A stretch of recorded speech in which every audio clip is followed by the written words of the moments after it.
Hi, I'm Ward Hall.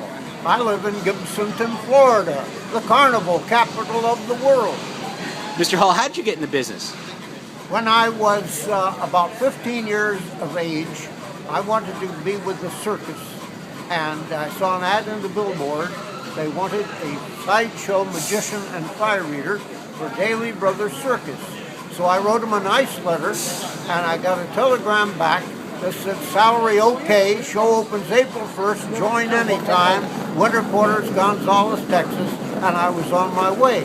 Of course, what I didn't tell them in the letter was that I was only 15 years old and I didn't have the slightest idea, not a clue, as how to eat fire or do magic. But I managed to get the job, and my father, when he got the telegram and he read it, and he said, what the hell is this all about? I said, Dad, I'm not asking you, I'm telling you, I'm going to go with the circus. And he said, well, you might as well go and get it out of your system. You'll be home in 2 weeks. Well, that was 66 years ago. My 2 weeks aren't quite up yet. What's been your biggest challenge in the business My that you've biggest faced? challenge. There's been so many of them. I guess my biggest challenge was, I'd have to think about that. I guess my biggest challenge was taking out the Wondercade show, which was a big tent theater in 1982. And it lasted for 3.5 weeks, and I lost $1,500,000.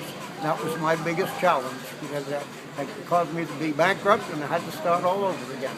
Well, turn a little more positive. What's been your greatest accomplishment in the industry? My greatest accomplishment is that I have been inducted into the IISA Hall of Fame, the OABA Hall of Fame, the Celebrity Series at the Ringling Museum of Art, and the Circus Ring of Fame in Sarasota, Florida. Congratulations.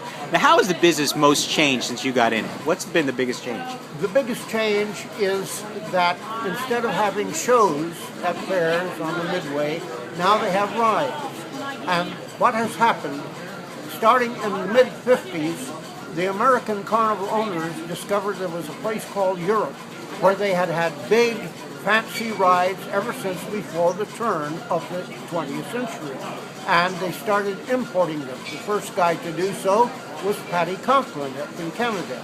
And as they started importing these big rides, the American manufacturers, Allen Herschel, Chance, etc., they started making their rides to run faster with more lights and added sound to them.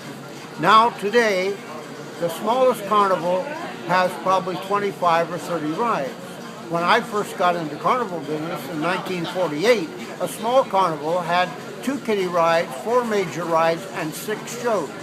But today, most carnivals, regardless of how big their fairs are, don't have enough room on their biggest fairgrounds to put up all of their rides. And they are reluctant to give up any of their space to book something independent like a show. And so there are no more shows. In fact, there were 104 10-in-1 side shows when I started in 1948 touring in the United States and Canada. Today, there is only one. And I don't know that I'm happy to say that, but it belongs to Ward Hall and C.M. Crisp, and it's called World of Wonders. We are available for your fair.